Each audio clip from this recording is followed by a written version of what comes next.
Oke, jemaat yang saya kasih dalam Tuhan, ini minggu terakhir saya khotbah tahun 2016. Mari kita buka Alkitab kita di Filipi pasal 3. Filipi pasal 3. Inilah yang saya mau sampaikan kepada Anda pagi hari ini. Bagaimana kita melupakan sesuatu dan kemudian mengarah kepada sesuatu. Filipi pasal 3 ayat 13 dan 14. Kita baca bersama-sama. 13 dan 14. 1, 2, 3. Saudara-saudara, aku sendiri tidak menganggap bahwa aku telah menangkapnya. Tetapi ini yang kulakukan, aku melupakan apa yang telah di belakangku dan mengarahkan diri kepada apa yang di hadapanku. Dan berlari-lari kepada tujuan untuk memperoleh hadiah, yaitu panggilan surgawi dari Allah dalam Kristus Yesus. Kita berdoa. Amin. Tuhan. Jemaat yang saya kasih dalam Tuhan, akhir tahun adalah saat yang tepat untuk kita merenung. Mungkin ada hal-hal yang kita perlu lupakan. Dan ada hal-hal yang perlu kita arahkan untuk tahun yang akan datang. Saudara yang saya kasih dalam Tuhan, melupakan itu, bisa lupa itu satu karunia. Tadi malam kami pergi undangan, kita mau cari Grand Holy Mo. Andrew hampir salah-salah. Yuliana bilang, bukankah sudah sering datang ke sini? Ya katanya, nggak ada kepentingan untuk mengingatnya gitu. Saya pikir betul juga gitu. Dalam hidup ini kita terlalu banyak hal yang kita jumpai, betul nggak? Oh, kalau semuanya diingat, hadis kita penuh ini. Betul nggak? Nanti jadi lambat gitu, seperti handphone kita, betul nggak? Kalau saking banyaknya di-save, semua foto juga di-save gitu, ya kan? Semua yang dikirim di-save semuanya, HP-nya jadi gimana? Lambat gitu, lemot jadi katanya. Nggak mau lagi dia ngolah nanti ya. Simu sering bilang, kok dia punya lambat. Saya bilang, kamu semua foto banyak di dalamnya gitu. Coba dikurang-kurangin. Nah, saudara yang saya kasih dalam Tuhan, bisa lupa itu sesuatu yang indah, karunia, ya loh. Dan yang tidak perlu ya udahlah, lupa lah gitu, betul nggak ya? Cuma kita ingat yang perlu-perlu saja gitu. Daripada semuanya diingat nanti bagaimana? Nggak bisa tidur gitu loh. Ya, karena saking semuanya diingat gitu. Oleh sebab itu kita bersyukur kita bisa lupa gitu. Kita bisa lupa. Jadi bisa lupa dan kemudian mengingat apa yang sangat perlu kita ingat. Dalam hidup kita ini ada banyak hal yang sangat berkesan. Sangat berkesan itu nggak pernah lupa lagi, betul nggak? Nggak pernah lupa lagi. Karena ini berkesan sekali gitu. Berkesan sekali.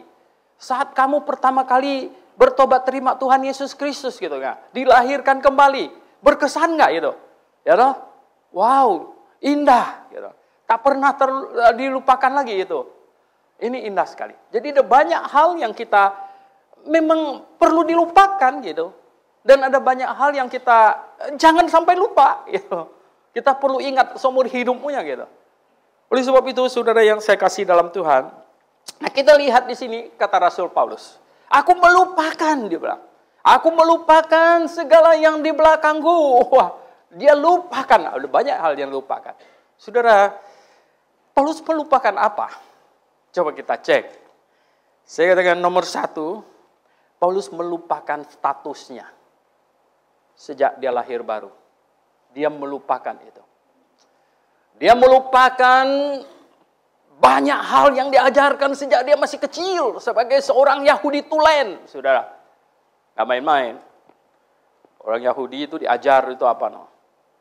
Bukan hanya jangan pergi makan di rumah orang kafir, gitu. Salam tangan juga jangan gitu loh.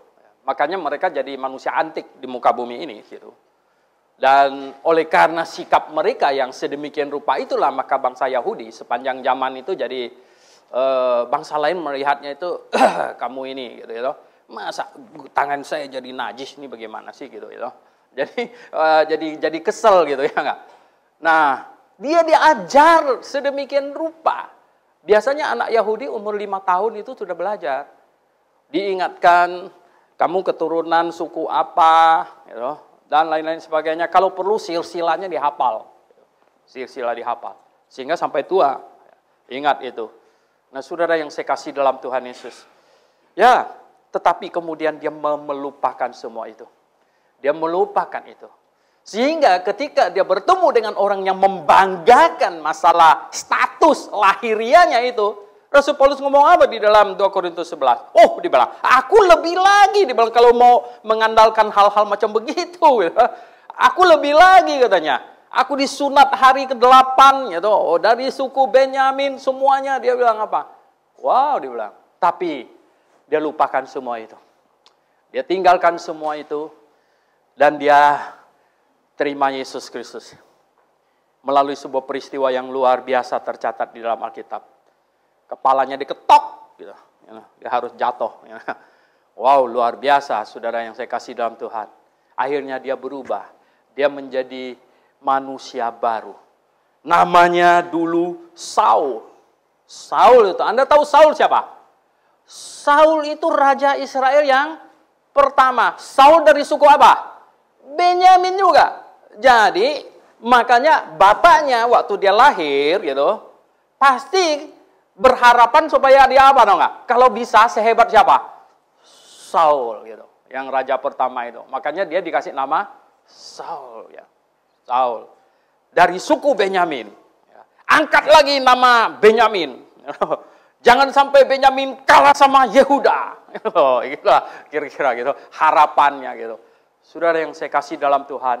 Oh ya, harapan orang tua, harapan kedagingan banyak saudara. Tetapi saudara yang saya kasih dalam Tuhan. Ketika sebenarnya dia mengejar harapan itu. Dia berpolitik, saudara yang saya kasih dalam Tuhan. Berpolitik, Paulus itu berpolitik. Ya. Maka itu dia terlibat segala hal. Ya. Dia itu lebih dari grup itu FF itu. Itu lebih dari itu saudara. Ya. Dia lebih itu ya. Itu hanya berani teriak-teriak doang gitu ya. Kalau Paulus tuh dia nggak main-main itu ya. Ada buktinya nggak ada, Stefanus sudah dia bunuh kok gitu ya. Nggak main-main itu. Tapi saudara yang saya kasih dalam Tuhan, dia akhirnya bertemu dengan Tuhan. Dan Tuhan bilang, Saul, Saul, mengapa engkau menganiaya aku? Ya heran, siapa engkau? Akulah Yesus. Hah? Dia kaget. Ternyata menganiaya jemaat sama dengan menganiaya Yesus. Karena jemaat adalah apa? Tubuhnya. Wah, Paulus baru kaget. Dan akhirnya saudara yang saya kasih dalam Tuhan, dia berubah. Dia menjadi Paulus. Dia berubah. Dia hidup baru saudara. Dia dilahirkan kembali. Menjadi manusia baru sekarang. Menjadi manusia baru. Dia lupakan Saulnya. Dibilang itu mah cita-cita bapak saya. Dan cita-cita saya yang dulu. Sekarang aku melupakan semua itu. Dia lupakan. Sekarang dia jadi manusia hidup baru. Saudara yang saya kasih dalam Tuhan Yesus. Adakah Anda juga sudah menjadi manusia baru saudara di dalam Tuhan? Saya tidak tahu Anda lahir punya cita-cita apa dari orang tua dan lain sebagainya. Saudara yang saya kasih dalam Tuhan. Tetapi saya ingin katakan kepada Anda bahwa setiap orang, kata Tuhan Yesus, kalau yang tidak lahir baru, tidak mungkin bisa melihat kerajaan Allah. Tidak bisa. Setiap orang harus dilahirkan kembali. Lalu bagaimanakah seseorang dilahirkan kembali? Seorang dilahirkan kembali, sebenarnya simpel sekali, saya bilang. Poinnya nggak banyak-banyak. Saya tulis satu traktat kecil, yang sekarang sudah kurang deh. 5 langkah ke sorga. Cuman 5 langkah. 5 langkah ya kira-kira dari sini sampai ke sana sih kalau literalnya gitu. 5 langkah ke sorga. Langkah pertama, menyadari bahwa semua manusia sudah berdosa. Tidak ada satu orang pun yang tidak berdosa di muka bumi ini. Tidak ada satu orang pun. Tidak ada satu orang pun yang tidak berdosa. Semua manusia berdosa. Semua manusia. Yang baik, posisinya orang berdosa. Belum melakukan dosa, tetapi posisinya orang berdosa. Sekurang-kurangnya dia anak orang berdosa. Gitu. Posisinya orang berdosa. Nah ini dia. Dan yang kedua, harus menyadari, memahami. Orang berdosa tidak mungkin bisa ke sorga. Ya, orang berdosa tidak mungkin bisa ke sorga. Aku Pak Suhento yang netapin syaratnya? Bukan, Alkitab gitu. Alkitab berkata Allah itu Maha Kudus ya. Jadi Allah itu Maha Kudus. Maha Kudus tidak bisa dihampiri oleh manusia berdosa biar dosanya sekecil apapun. Tidak bisa. Allah itu Maha Suci, tak terhampiri manusia berdosa. Ini hal yang kedua yang harus disadari. Hal yang kedua yang harus disadari. Tidak ada satu manusia pun bisa menghampiri Allah yang Maha Kudus itu. Musa ingin sekali melihat Allah karena dia sudah banyak dengar suaranya dan belum lihat. Gitu. Dan Allah bilang apa? Kalau engkau lihat saya, engkau akan segera mati. Maka itulah berkembang di antara orang Yahudi. Sekali ketika di perjanjian lama, sebenarnya Tuhan Yesus yang datang menampakkan diri. Dan mereka tahu itu Allah. Mereka bilang, mati aku mati. Mati karena aku sudah melihat Allah. Begitu gitu. Karena omongan itu bahwa jikalau engkau melihat aku, engkau akan mati. Karena Maha Suci, Maha Kudus.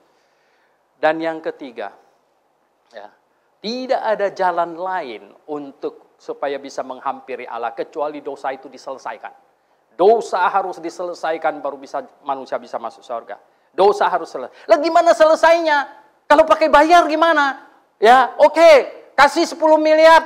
Ya, dosa saya selesai bisa enggak? Wah, kalau memang cara macam begitu, ya toh, ya enggak. Kalau Suhento dia jual surat pengampunan dosa gitu, itu perlu buka rekening ya, cukup besar gitu. Nanti, kalau dibawa per literal gitu, duitnya bawa ke sini, itu perlu ditaruh di gudang mana begitu ya. Kenapa? Manusia akan cari 10 miliar untuk hapus dosa, cari sampai ya, pokoknya dapat gitu. Tidak. Dosa tidak bisa dihapuskan dengan cara begitu. Dosa dihapuskan dengan apa? Alkitab juga lah yang kasih tahu. Dosa hanya dapat diselesaikan dengan penghukuman. Penghukuman. Jadi dosa selesai kalau dosa itu di apa? Dihukum baru selesai. Dan semua pemerintah di muka bumi pakai cara ini. Nggak ada orang yang udah bunuh orang bilang apa? Oh ya udah bikin jembatan 2 biji selesai ya. Oh kalau gitu banyak orang yang berduit bisa bunuh banyak orang, betul nggak? Itu nggak bisa gitu. Tidak bisa. Disidang, diketok palu, masuk penjara. Nah itu. Jadi dosa diselesaikan dengan apa?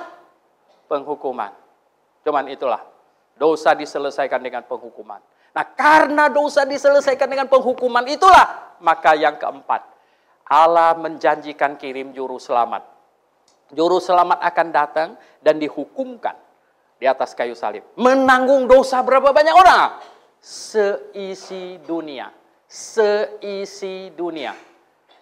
Dosa dari Adam sampai dosa manusia yang terakhir. Ditanggungnya. Saudara yang saya kasih dalam Tuhan Yesus.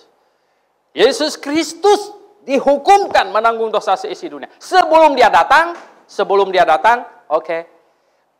Ambil seekor domba, taruh di atas mezbah, pegang kepalanya, dombanya disembelih. Inilah anak domba Allah, kata Yohanes Pembaptis. Inilah. Jadi Yesus Kristus itu sebenarnya adalah domba Allah yang akan datang masih jauh. Sebelum dia datang, ini domba ini disembelih dulu untuk menggambarkannya. Untuk menggambarkannya. Ada berapa juta domba disembelih kalau hitungan dari Adam terus gitu. Saudara, maka itulah persembahan Habel itu berkenan di hadapan Tuhan. Karena sesuai dengan rencana dan program Tuhan gitu loh. Sementara si Kain sok pinter, gitu. Wah, dia mau pakai cara dia sendiri. Katanya pakai tanaman gitu. Kita nggak tahu itu. Mungkin semangka hari ini kan banyak yang bawa semangka ke ada ya, biasanya taruh meja gitu ya. Ada lilinnya gitu, terus ada semangka gitu. Itu nggak benar, Tuhan tidak terima. Kenapa? Karena tanpa penumpahan darah tidak ada pengampunan, kata firman Tuhan. Oleh sebab itulah pakai domba. Domba itu menggambarkan juru selamat yang akan datang yang dijanjikan akan menanggung dosa seisi dunia. Itulah dia. Dan saudara yang saya kasih dalam Tuhan, kemudian yang nomor 5. Siapapun yang mau dosanya selesai, dia harus ada related to the person, kepada pribadi yang tersalib itu. Ada hubungannya. Hubungannya dengan cara apa? Hubungannya dengan iman. Jadi orang-orang yang hidup sebelum penyaliban Yesus Kristus, Adam, Abraham, Musa semuanya bertobat dan percaya kepada juru selamat yang akan datang. Yang akan datang. Sampai dia datang tersalib.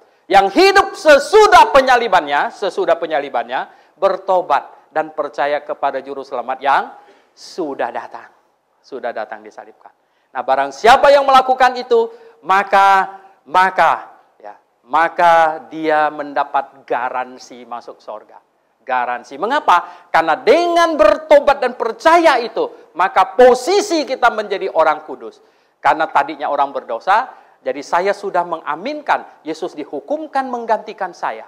Dan sekarang saya hidup baginya, hidup sebagai orang kudus. Hidup dengan posisi Yesus sebenarnya. Oh, simple itu. Cuma berapa langkah? 5 langkah ke surga. 5 langkah. Kalau ada orang masuk ke neraka, waduh, karena jalannya simple. Tidak pakai uang. Kalau masuk surga diperlukan 10 miliar, banyak orang nggak masuk, saudara. Yang untung orang kaya, masuk mereka semua. Yang celaka orang miskin. Kerja setengah mati, belum dapat duit itu. Nggak bisa masuk. Saudara yang saya kasih dalam Tuhan. Untung Kristen tidak ada rukun agama Kristen. Salah satunya misalnya harus pergi ke Yerusalem gitu. Ya enggak? 1 tahun 3 kali, ampun, miskin total gitu semuanya. Betul. Betul enggak ya? Karena orang Yahudi kan di perjanjian lama 1 tahun berapa kali katanya? 1 tahun 3 kali loh saudara ya. Hari Paskah, hari Pondok Daun, hari Pentakosta. 1 tahun 3 kali. Waduh, kalau kita 1 tahun 3 kali mesti ke Yerusalem, saudara, gitu. Saya nggak tahu deh, gitu. Berapa orang sanggup 1 tahun 3 kali, betul nggak? Nggak bisa. Miskin total kita semuanya. Saudara, untung tidak. Tidak demikian, saudara. Masuk surga simple. Diperlukan cuman apa tahu nggak? Rendah hati. Rendah hati. Hanya diperlukan itu. Janganlah keraskan hatimu jikalau waktunya tiba. Jangan keraskan hatimu. Sebaiknya Anda berkata dengan hatimu, Tuhan, saya orang berdosa. Saya orang berdosa. Oh Tuhan, terima kasih. Engkau rela dihukumkan menggantikan saya. Saya mengaminkan. Engkau dihukumkan gantikan saya. Dan sekarang saya hidup bagi Engkau. Cukup itu. Cukup itu, saudara. Tapi dengan segenap hati. Bukan cuma di mulut saja. Nah, saudara yang saya kasih dalam Tuhan Yesus, Paulus melupakan statusnya yang lalu. Sekarang dia mengenakan status yang baru. Oh, saudara yang saya kasih dalam Tuhan. Kemudian dia melupakan apa lagi? Dia melupakan cita-cita dan ambisinya. Saudara yang saya kasih dalam Tuhan Yesus. Oh, manusia kalau tidak punya cita-cita, hidupnya lemes, saudara. Betul nggak? Ya. Gimana ini? Ya, kalau punya anak besar mau jadi apa? Ya, nggak mau jadi apa-apa. Gawat ini. Betul nggak? Ini gawat ini. Ini anak saya nih ada problem nih, betul nggak? Ya. Besar nggak mau jadi apa-apa. Anak saya 2 waktu kecil lucu, Stephen Endo kan. Wah, mau jadi apa? Mau jadi guru, karena dia guru ya. Gitu. Mau jadi apa? Mau jadi tentara. Wah, banyak dia mau jadinya gitu. Bagus gitu. Bagus. Dari kecil ada cita-cita, saudara. Ada cita-cita. Puji Tuhan ada cita-cita, betul nggak? Kalau nggak ada cita-cita, kita gawat sekali gitu. Saudara yang saya kasih dalam Tuhan, punya ambisi. Oh, bagus ya. Orang punya ambisi baru bisa berjuang keras gitu. Tetapi saudara yang saya kasih dalam Tuhan, ada beda. Cita-cita duniawinya. Paulus punya cita-cita. Saya nggak tahu dia cita-cita setelah dia besar dia mau dia.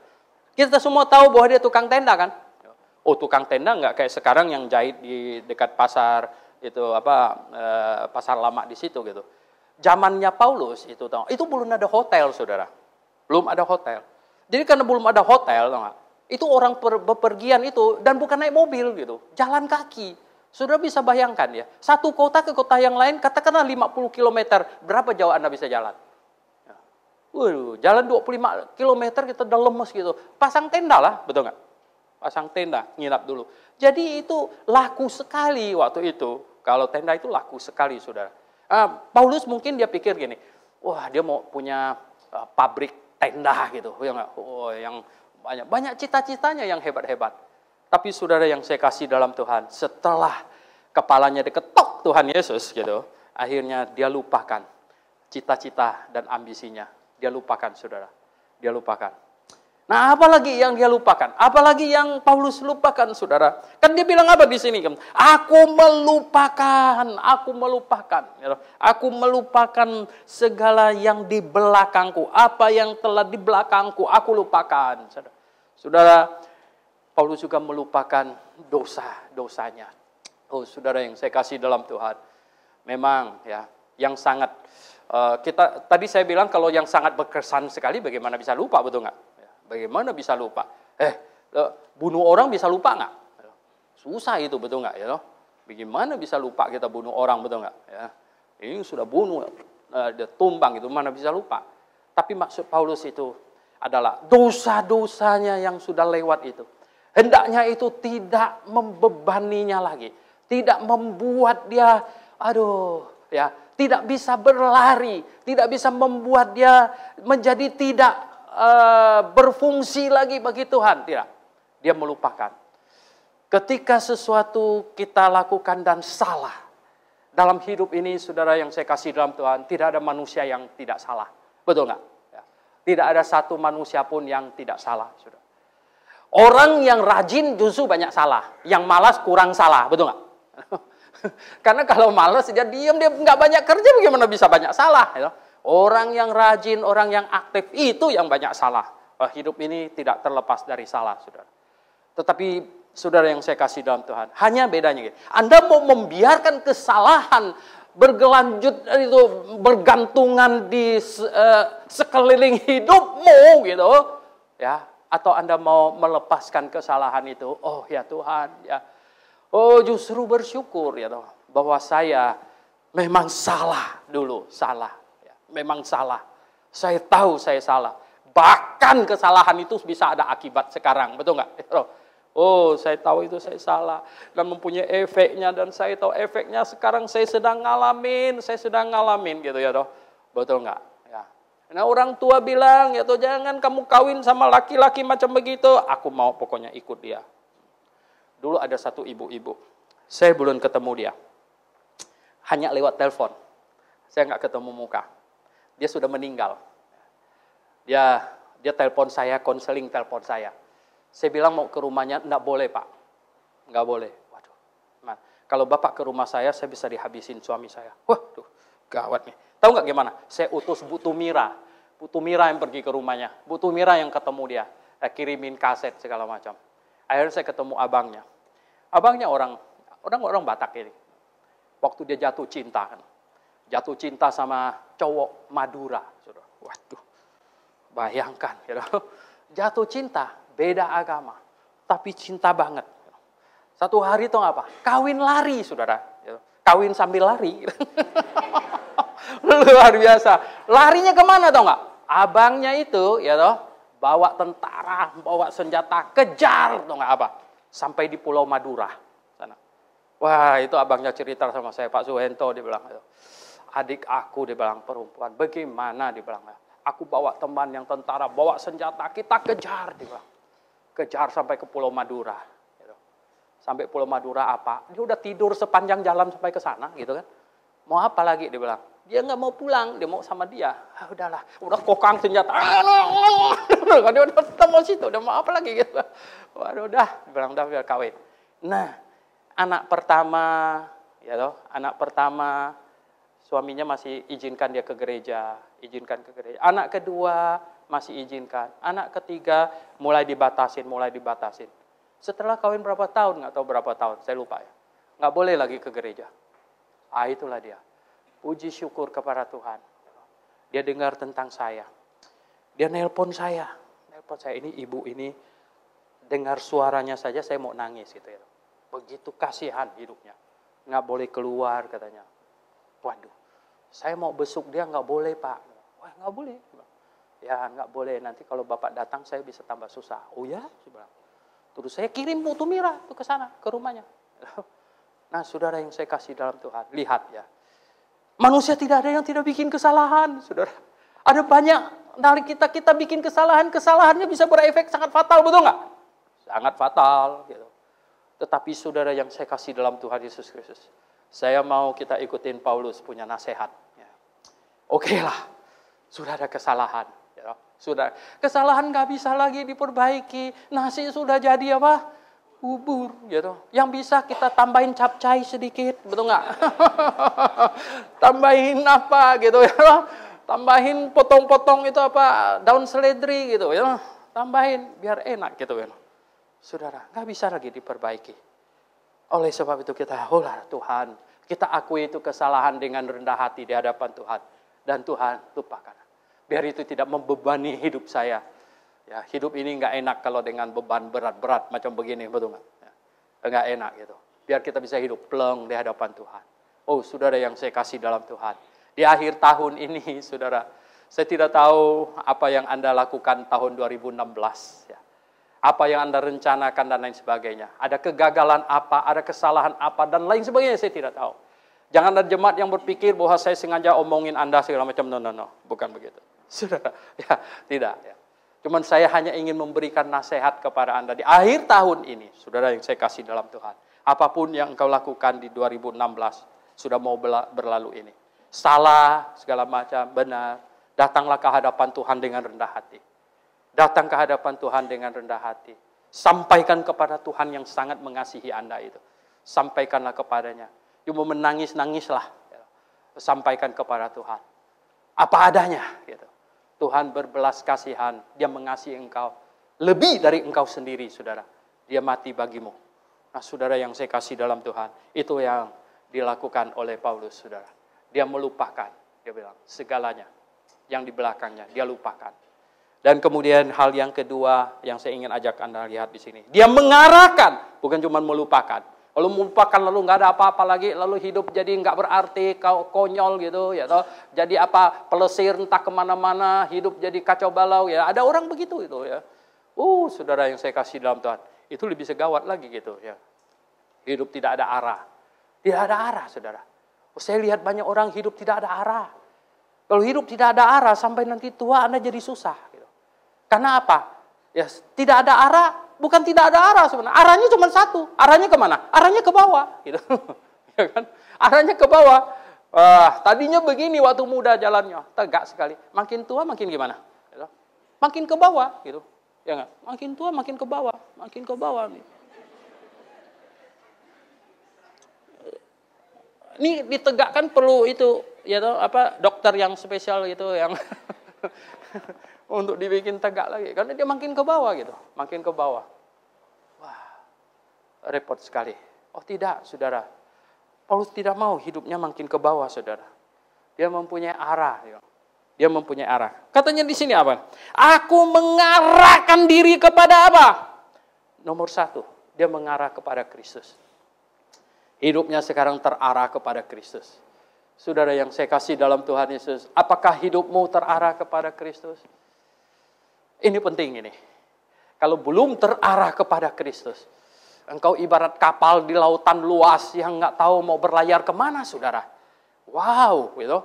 Laut begitu luas, tidak tahu jelas mau kemana. Saudara yang saya kasih dalam Tuhan Yesus, akhirnya Anda terjebak, sesat di dalam masyarakat, saudara. Ya, sesat di dalam modernisasi. Waduh, gitu. Sesat di tengah-tengah semua perlombakan apapun juga Anda sesat di situ, saudara. Saudara yang saya kasih dalam Tuhan Yesus. Saya senang jemaat punya banyak uang, betul nggak? Gitu. Sehingga kita mau beli apa sebentar ada duitnya, gitu, benar nggak? Gitu. Tapi saya kasih tahu Anda, kalau hidupmu tidak ada arah, kalau tidak mengarah kepada Yesus Kristus, Anda hanya mengarah ke bawah. Wah, poor are you? Anda sungguh menyedihkan, saya kasih tahu, ya, sungguh menyedihkan. Oleh sebab itu kita perlu mengarahkan hidup kita justru, tau nggak? Bukan makin tua makin ke bawah, makin tua harus makin apa? Makin arah kepada Tuhan Yesus. Kenapa? Karena nggak lama lagi akan ketemu Dia. Makin tua makin terarah kepada Tuhan Yesus. Oh, indah sekali, saudara. Sungguh. Tadi pagi saya baru merenung-renungkan mama saya meninggal. Ya, sampai kekuatannya habis. Ya. Sampai kekuatannya habis. Saya menyaksikan 6 bulan bagaimana dia menurun gitu. Ya, kena kanker ya, menurun sampai kekuatannya habis. Oh, saya pikir kita semua akan menempuh jalan itu.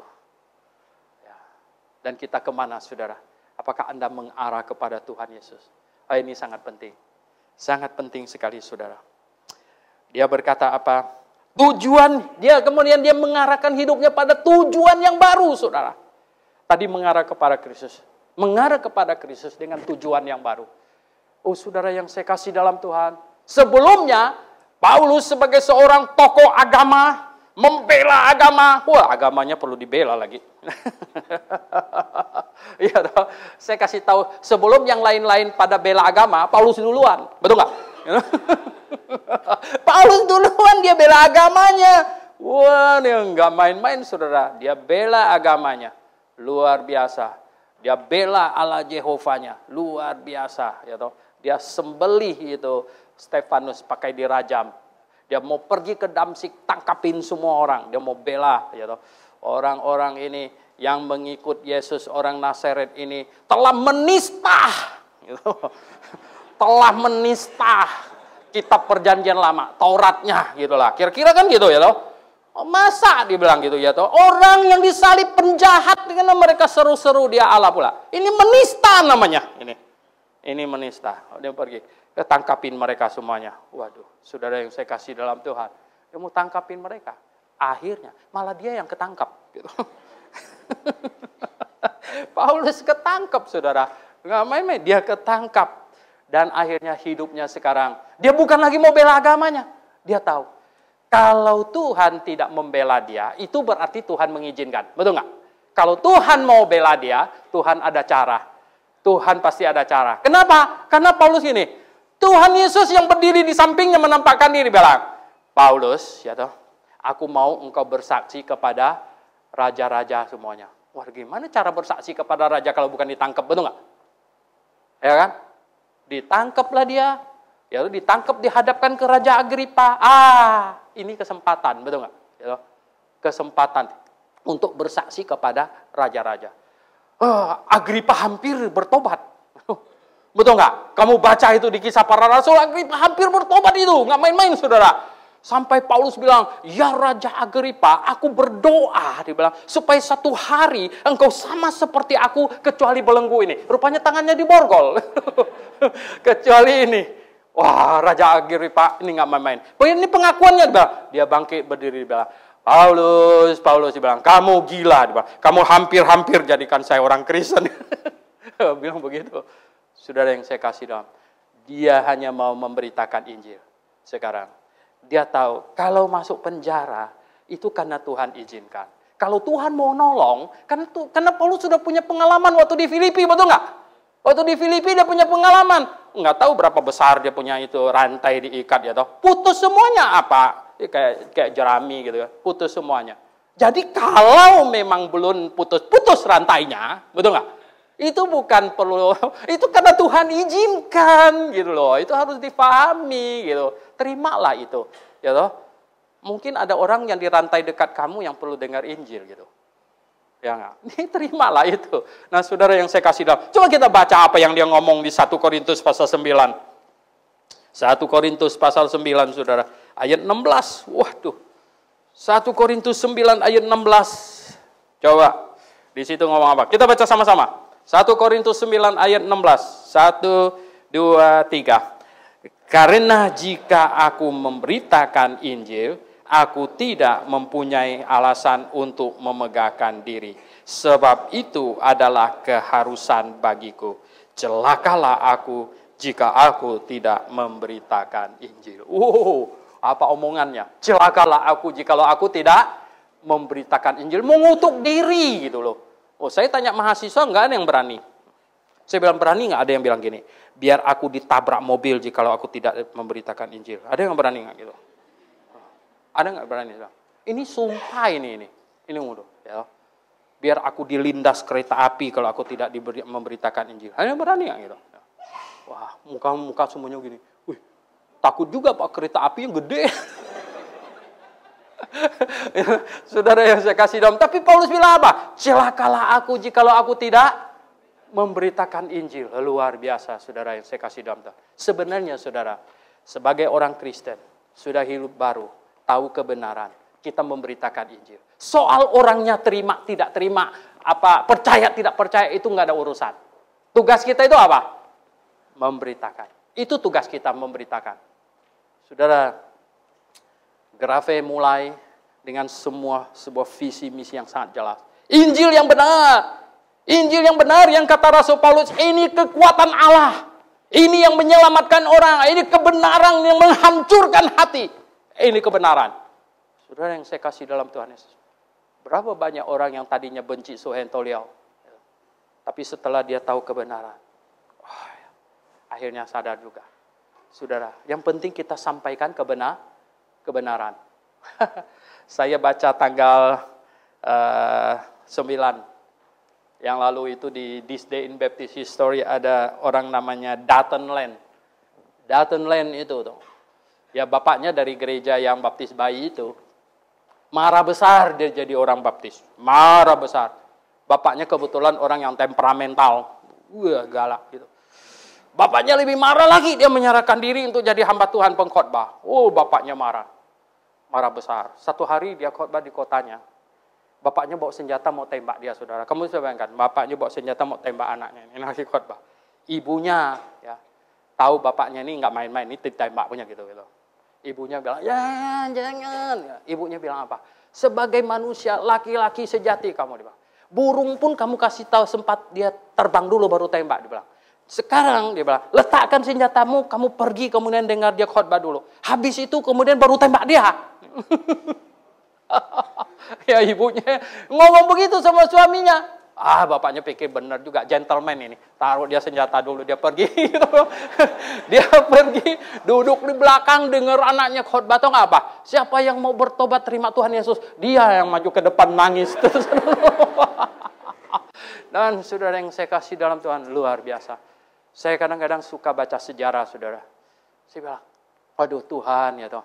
Luar biasa. Yang penting orangnya mau dengar gitu. Kalau nggak mau dengar bagaimana bisa bertobat, benar nggak? Dengar dulu. Ini orang luar biasa. Saudara yang saya kasih dalam Tuhan Yesus. Tugas kita itu adalah memberitakan Injil. Memberitakan. Kita memberitakan. Kalau orangnya tidak mau dengar, ya apa boleh buat, dia nggak mau dengar. Gimana? Dia nggak mau percaya. Suruh dengar dia nggak mau percaya. Ya apa lagi gitu. Dia mau memilih hidupnya apa? Ya hidupnya mengarah ke bawah. Badan penuh tato. Gitu kan? Iya kan? Mau hidupnya begitu. Ya enggak? Badan penuh tato. Kasih celana bagus-bagus dirobekin lututnya. Gitu. Ya enggak? Ya kan? Sudah jelas di Alkitab bilang apa? Ini yang pakai cincin di sini itu apa? Ya. Ini hamba. Ya. Jadi gini, di perjanjian lama itu tulis gitu loh. Kalau orang jadi budak, ya, jadi budak, ada tahun di mana dia dilepaskan. Kalau dia nggak mau keluar, dia nggak mau free, nggak mau jadi free man gitu. Dia mau, udah deh Tuhan gue, saya seumur hidup aja jadi budak kamu gimana? Oke? Caranya gimana? Telinganya dilobangin. Ya, itu artinya apa? Budak seumur hidup. Nah, makanya, ya, ini laki-laki bodoh kan, gitu. Dia jadi budak seumur hidup. Nah saudara, banyak manusia di muka bumi ini. Mereka sembarangan dengan hidupnya. Betul nggak? Saya ingat berapa puluh tahun yang lalu kan. Yang tato-tato ketika ada istilahnya apa? Petrus itu ya. Yang tato pada mati di pasar, mati di mana. Udah banyak mau hapus tatonya. Setengah mati hapusnya saudara. Saya dengar satu orang tuh, saking mau hapus tatonya itu apa? Pakai setrika, saudara. You bisa loncat-loncat punya itu pakai setrika. Enggak main-main. Saudara yang saya kasih dalam Tuhan Yesus. Nah. Hidup dengan benar, saudara. Hidup dengan benar. Kasih setia Tuhan. Ya, mari arahkan hidupmu. Hidupmu mau diarahkan kemana, saudara? Hidupmu mau diarahkan kemana? Mau diarahkan kemana? Hidup anakmu mau diarahkan kemana? Christian Arthur. Luar biasa namanya. Mau diarahkan kemana, saudara? Anakmu mau diarahkan kemana?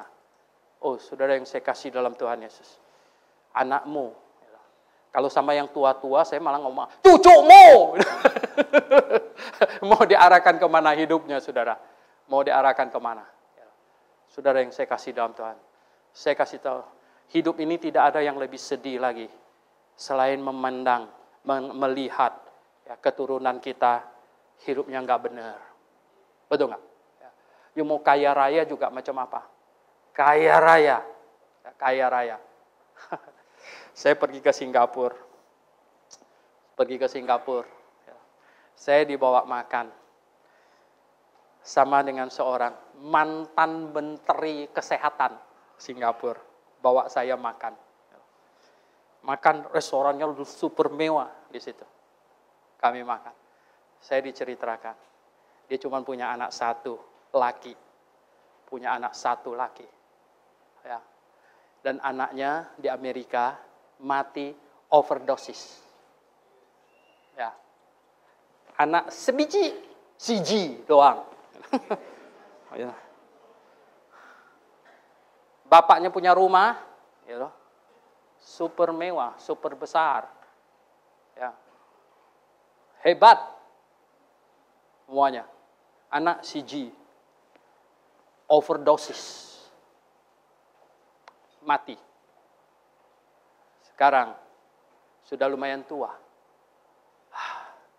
Saya lihat ya, hidup ini tak ada arti sebenarnya bagi dia. Saudara yang saya kasih dalam Tuhan. Oke, kamu sudah benar arahnya, jalannya sudah benar. Ya, baik. Anak cucumu, arahnya kemana? Anda mau mendorong dia kejar dunia? Doronglah. Lihat nanti dia terjerembab ke dalam jurang. Doronglah.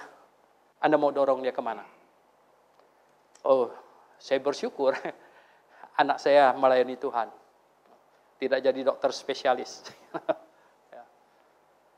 Dan kalau bisa cucu saya. Dan kalau bisa lagi nanti cicit saya. Saudara yang saya kasih dalam Tuhan Yesus. Kamu mau dorong anak kamu ke arah mana? Saudara yang terakhir. Yang terakhir. Paulus bilang apa? Dia mengarahkan hidupnya untuk mengejar hadiah sorgawi. Kan dia bilang apa nih? Untuk memperoleh apa? Hadiah sorgawi. Oh saudara yang saya kasih dalam Tuhan. Hadiah duniawi itu sebentar lewat. Tahu nggak siapa paling suka hadiah? Ibu-ibu. Betul nggak? Aduh. Kadang-kadang kejar hadiah yang tidak seberapa sampai ke Jakarta Selatan. Lebih mahal minyaknya, parkirnya, segala macam. Betul nggak? Saya kadang-kadang geleng-geleng kepala. You know? Dari sini ke Jakarta Selatan, gitu. Bayangkan, gitu. Ya nggak? Makan waktu 3 jam, bolak-balik 4 jam, gitu ya. Parkirnya, minyaknya, dapat hadiah cuma tapi hadiahnya bagus. Waduh. Heran juga ini, gitu. Memang lah, ya. Makanya ya tuh, ini di handphone sekarang muncul hadiah melulu, hadiah gitu tuh. Saya sampai tanya itu Stephen, saya bilang, ini saya bilang ini tanya Nana, saya bilang gimana cara dia nipu ya? Saya bilang ini dia nih, suruh ambil hadiah, saya bilang. Kalau kita giniin gimana? Apa dia tipu? Penuh penipuan, hadiah hari ini, hadiah. Saudara yang saya kasih dalam Tuhan, di dunia ini hadiahnya tipu-tipuan, saudara. Dapat yang benar pun itu akan aus. Akan habis dimakan zaman punya. Akan habis itu. Oh, mereka yang ini, tahu nggak? Kamu bisa bayangkan. Rossi. Siapa nggak kenal Rossi, betul nggak? Saya nggak sering-sering nonton ya. Walaupun suka naik motor juga sih waktu muda gitu ya. Tapi saya lihat dia kebut. Tuh, lewatin lagi. Aduh, ya tuh, lewatin. Dilewatin lagi. Lewatin lagi. Sampai ke ujungnya cuman apa, tahu nggak? Ya. Naik ke atas panggung. Disorak-sorakin. Ya. Terima 1 medali. Ya, nggak sampai setengah on. Disorak-sorakin. Saudara, zaman Paulus lebih ini lagi. Lari maraton itu dari sana, lari maraton. Cuman dapat apa katanya? Cuman dapat itu, daun palem. Gitu. Dapat itu. Makanya Paulus bilang apa? Hadiah ini, hadiah duniawi itu sebentar layu. Daun palem tahan berapa lama? Ya 2 minggu lah paling lama ya. Udah kering. Dapat itu aja. Itu saja dibilang orang berlari sedemikian rupa. Wah. Bagaimana dengan hadiah surgawi, saudara? Yang tidak akan layu sedikit pun, saudara. Yang tidak akan layu sedikit pun. Oh, nanti di sana kita akan terima itu. Saudara yang saya kasih dalam Tuhan Yesus, sudah belum engkau mengarahkan hidupmu untuk itu? Sudah belum? Terakhir saya menutup, ingin ajak Anda baca di ayatnya yang ke-16. Dari Filipi pasal 3. Ayat yang ke-16. Ayat 16. Kita baca sama-sama. 1, 2, 3. Tetapi baiklah tingkat pengertian yang telah kita capai, kita lanjutkan menurut jalan yang telah kita tempuh. Oke, kita sudah mencapai sesuatu. Amin. Anda sudah mencapai sesuatu. Amin. Terus apa nasihatnya katanya? Apa? Kita apa? Kita lanjutkan. Kita lanjutkan. Oke. Tahun 2016 kita sudah capai sesuatu. Sekarang masuk tahun 2017. Kita apa? Lanjutkan. Dengan cara bagaimana kita mencapainya. Mari kita berdoa. Hidup memuliakan Tuhan dan mati juga memuliakan Tuhan. Ini adalah orang yang sudah lahir baru gitu. Lahir baru. Jadi gini, kalau saya mengalami kesusahan dalam hidup ini, kita harus dapat melihat bahwa itu adalah Tuhan mengizinkan supaya dia dipermuliakan di dalam kesusahan saya. Amin, jemaat sekalian.